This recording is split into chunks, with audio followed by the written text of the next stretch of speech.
want to welcome you to a continuing discussion of the critical success factors. And in this particular discussion, we're going to talk about critical success factor number 7 that deals with competitive pricing, how important that is. So often people forget basic business fundamentals when they start working with a multi-level marketing company. So we're going to talk about competitive pricing, but in the context of that, a very interesting, larger issue emerges, one that's important for everybody, important for our industry as a whole. What's that issue? Well, it's illegal pyramids versus legal distribution.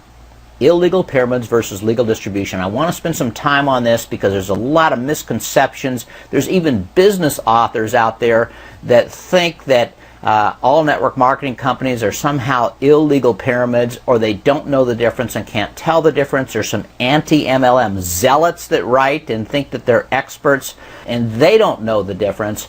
I want to help clarify for you in your mind in a very simple way with some graphics what's the difference. First of all, I want to show you 2 pyramids, and this will help you clear up this issue. Here's pyramid number 1, all right, and it's got a pyramid originator. It's got some levels in here to it and more levels to it. Here's another pyramid. This is a picture of a typical manufacturing legal distribution method of products. A manufacturer manufactures the products. They sell them out to wholesalers. They pass them on to regional distributors or jobbers. There are retailers out there that put it on, and then of course there are customers who buy that product. Now notice there's nothing wrong with the pyramid shape in and of itself. Most governments are structured in a pyramidal shape. It's a very strong shape in architecture. Nothing wrong with pyramids. They're remarkable entities, right? But there are illegal pyramids, and you certainly don't want to participate in one of those, and you ought to know the difference if you're going to be in network marketing, because many people do not. So let me show you a big difference. In both these cases, you have dollars that flow from the lower levels up to the higher levels. It happens in legal distribution methods, right? It happens in illegal pyramids. Money flows. That's not a problem. What is a problem, though, and a distinguishing factor, is that value in a legal distribution function, value always flows back to the customers. So while you have dollars going up, you have value flowing back, and you have lots of customers who with a free will are saying, I happily give my money because I'm getting value. That's the case.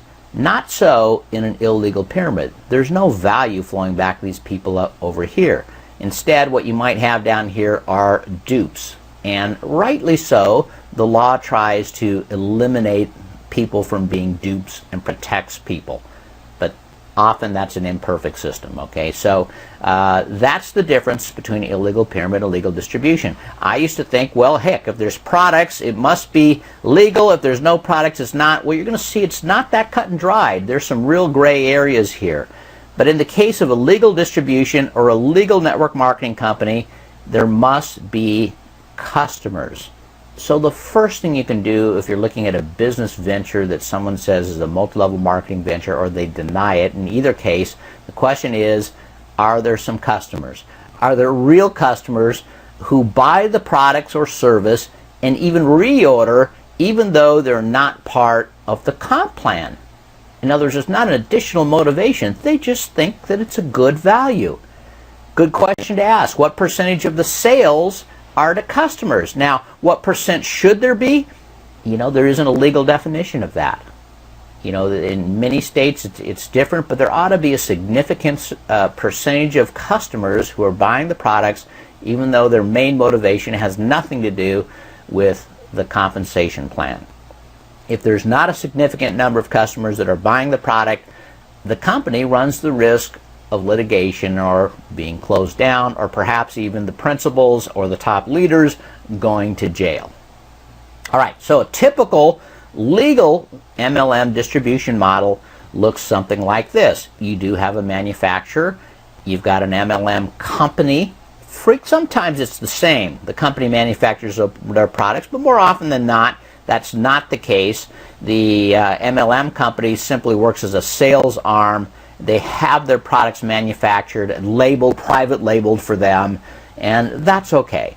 You've got your upper level distributors, you've got your middle level distributors, you have your newest distributors, then underneath it all, you have customers, and of course, that's the critical thing.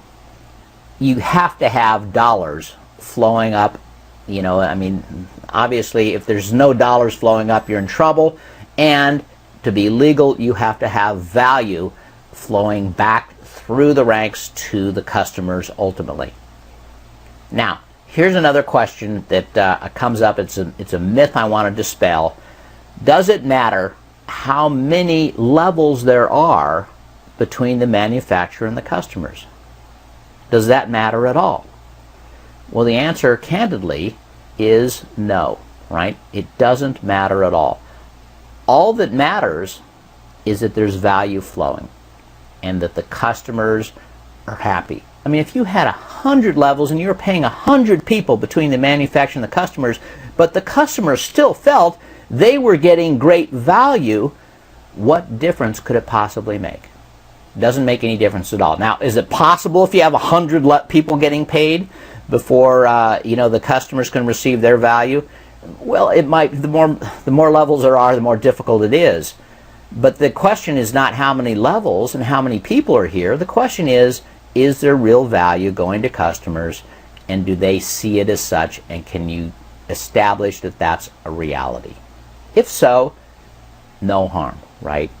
It can be completely legal. Now, one other myth while we're at it. Sometimes people say, well, okay, part of the problem is the people that get in early make all the money and the people that come late don't make any. In a properly designed network marketing compensation plan, it doesn't matter whether you come in early or you come in later. If the compensation plan allows for it, you should be able to make a lot more money, even though there's hundreds of people above you in the compensation plan. Let me just show you how this works, all right? Let's say this is you up here. You're the very first person in a network marketing company, and this is you, and you sponsor 3 people. And maybe between those 3 people, they sponsor somehow 12 people. So this is an unlimited width unilevel plan. You know, that's a total of 16 people. Are you going to make a little money? Hey, a little bit of money. That's not a very big organization. What happens next? Maybe somebody you sponsor that's on your second level, one of these 3 people that was here, maybe they go out and sponsor 5 people. That's their first level, but it's your second. And then those 5 maybe sponsor 7, and one person of those 7 goes out there and sponsors 30, or maybe between 2 people in the 7. Doesn't matter, but they sponsor 30. Well, that person now has 42 people in their organization working, probably consuming some of the product too. There's a very good chance this person's going to make more money than you with your 16 people. Does that make sense? Sure. Now, it could be that one of the people in this 16 is a very high producer and generates lots of volume. You still might make more money. But probably with more people, you're going to make more money. Not always the case. You just have to look at how much volume of sales is taking place, because that's what people get paid on in a legal network marketing company. Now, let's say this person here on your 3rd level, okay, they sponsor 4 people, and those people sponsor 20, and then 88, and 401, and 755. It gets bigger, and then it starts tailing off. It usually does, right? But every network marketing company only pays down a certain number of levels, all right? In this case, it'd be 1, 2, 3, 4, 5, 6, 7 levels. That's kind of par. Most companies can't be deeper than that because they'd go out of business. So in this case, right, the biggest number of people is on the 6th generation. That's typical too in network marketing companies. But how many people in this person's organization? Well, 1,353. Is this person probably be making more money? Probably so, right? They're going to be making more money for sure than either you or the person that you sponsored that was on this generation. Is that good? Absolutely. Is that fair? Sure. They came in later. They're making more money. but they built a larger sales organization. They deserve more money. Now, someone comes in below them and says, well, this person above me is making so much more money than I am, but look, they only built a sales organization of 6 people. So it really doesn't matter where you are. What it matters is how big of a sales team that you build. Now, there's an argument that some say, well, you reach saturation. I have never seen a network marketing company reach saturation. If you just look at typical manufacturing companies like Johnson & Johnson, for example, they grow every single year worldwide, and they've been in business for decades and decades and decades. They're doing, 70 billion in sales per year, and they keep growing. No network marketing companies come close to that big. No network marketing company, in my opinion, has ever saturated the market. So there's a third myth we'll dispel for you. So even another person comes in down here, 12 people, they might look at this person and say, well, they got in earlier than me. Not so. This person here just built a larger organization. All right, so there's one myth. Doesn't matter in a properly designed network marketing company. It doesn't matter when you come in. It matters how big a sales organization you build, and ultimately how much volume they're producing. A smaller sales organization might be more efficient and actually be producing more volume than this one. But I'm just using the numbers to illustrate this for you. All right, so let's go back to this idea of pricing and value. Let's look at an illegal pyramid. From a new participant's point of view, okay, they're paying this kind of price for a product. I like to use the example of pencils. Pencils are a product. Again, I'm going to back up one step. Sometimes say, well, if there's no product, it's an illegal pyramid. If there's a product, it's legal. Well, let's talk about the gray areas now. Look at that. What if it's pencils for $10 each? Well, clearly pencils don't cost $10 each, but that's a product, and you could start a network marketing company around that. But the price, from the new participant's viewpoint, the value they're getting is nowhere near as high as the price. In a legitimate business, okay, so they're saying the value is zero. And the only thing that they're receiving really is the right to bring in new participants. That's the classic definition of an illegal pyramid. When the only value that someone gets for the money they pay is the right to bring in new participants. Oh yeah, the pencil's worth, a nickel, but you paid $10 or $100. See, it's just ridiculous. And many companies that are illegal pyramids are trying to pretend like they're legal network marketing companies when they're not. And it's sort of let the buyer beware. If you think the government's going to catch all those, you're wrong. And just because they're in business and have been even sometimes for years doesn't mean that they're not going to get caught sometime. All right, let's look at a legitimate business now. All right, so you pay a certain price. What's the product worth from the new participant's viewpoint? Well, it's worth at least as much as the price they're paying. At least as much. Possibly and ideally, they believe it's worth a little bit more than what they're paying. That's what fuels transactions. Whenever a person says, I'd rather have your product than my money, I think I'm getting more value than what I'm paying, that's what fuels transactions in a free enterprise system. So that's the ideal thing for a legitimate business, is for the customers to believe they're always getting value. Let's have the test a little bit, okay?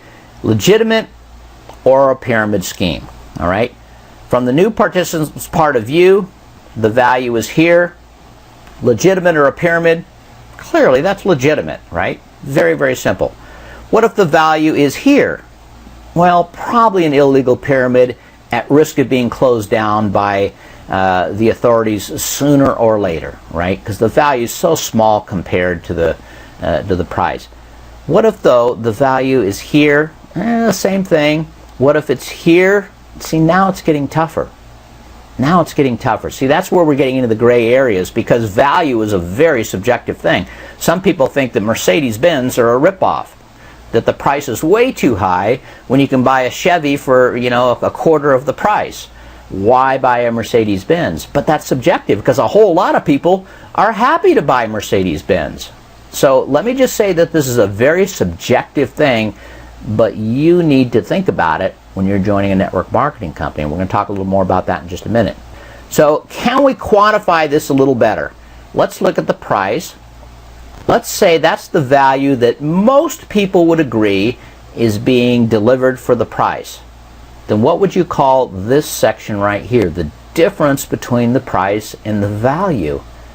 Well, here's an interesting phrase or an interesting name. And if you name this, you can kind of quantify it. It'll clarify your thinking. If the $10 pencils, you say, well, look, I'm paying $10. I think the pencil at most, well, it's a really good pencil. At worth, it's most a quarter.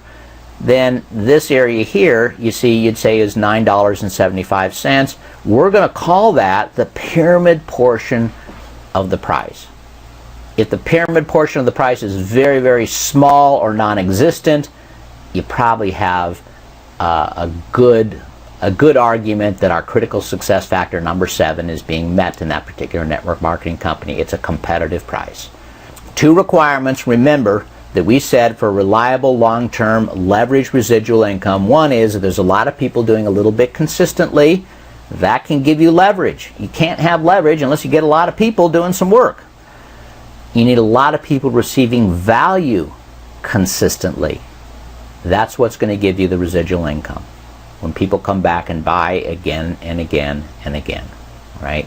So those are the requirements that we've talked about in MLM The Whole Truth, the course and special report. Now let's just talk about what's good business. Well, competitive pricing is critical for both. What do marketing vice presidents do? Well, they study the market and they see where the competition's coming in. I did that with one product, okay, a joint health product with glucosamine in it some years back. And here's what I found. I found Costco had a product that was somewhere down here under $5. Another one in the $6, $7 range. I don't know what the difference is. Probably some difference in quality. I saw one good MLM. I thought a pretty good MLM that had a product just under $11. I saw a GNC store had a product up there around $18. CVS one at $21. One MLM with a product at $28 and another one at $38, $39. Now, what makes sense? Where are you going to find the most number of buyers? If you want a lot of people doing a little bit, if you want to power your distributors that generally aren't great salespeople to do a lot of business, where do you want to price your product? Wouldn't it be down towards the lower end? Well, here's where the market share numbers come in.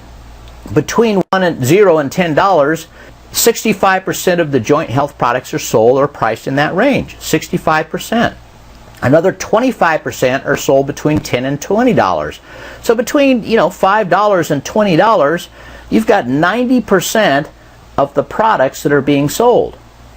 So this one at $21, okay, 9% of the market's there. One MLM company's pushing that range. Another one is out there trying to sell their product to 1%. I'll bet if you looked at that MLM's number of real customers outside of the comp plan, you'd find next to none. Next to none. Because you're not going to be able to sell very many products when you're working in a 1% market. Far better to be down here somewhere in your marketing if you want to have a good business.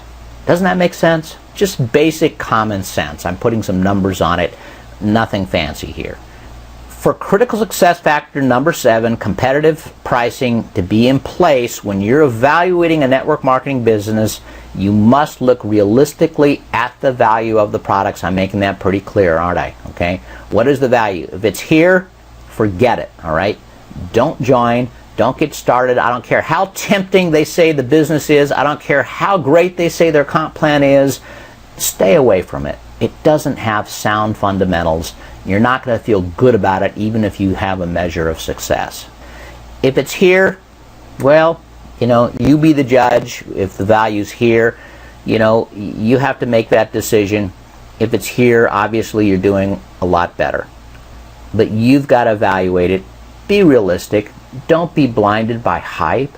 I've seen that so many times. People say, oh yeah, we've got customers. In reality, all they have is, sometimes they're their own customers. They're selling to their dog, their next door neighbor as a favor. There's no real customers.